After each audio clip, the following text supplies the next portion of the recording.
देखिए, मैं चाहता हूं कि कानून बनाया जाए कि वो गाड़ियां चाहे लोकल हो या इंपोर्टेड हो जिसमें सेफ्टी फीचर्स इंश्योर करे रियासत के, उसमें मौजूद हो सीट बेल्ट्स, उसमें मौजूद हो एयर बैग्स और उसमें मौजूद हो एंटी लॉक ब्रेकिंग सिस्टम। सही।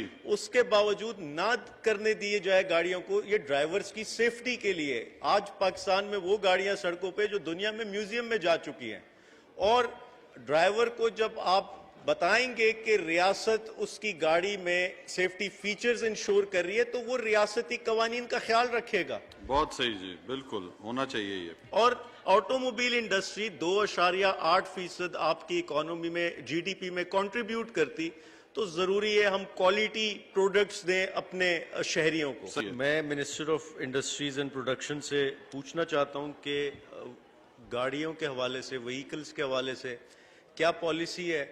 हम लोकल मैन्युफैक्चरिंग की तरफ क्यों नहीं जा रहे? क्यों अभी तक सिर्फ यहाँ पर गाड़ियाँ असेंबल की जाती? टेक्नोलॉजी ट्रांसफर क्यों नहीं की जा रही? लोकल एम्प्लॉयमेंट इसकी वजह से क्यों जनरेट हो सकती थी जो, वो क्यों नहीं की गई? इस पे मैं इनका मौकिफ जानना चाहता हूँ। बहुत अच्छा सवाल है आपका जी।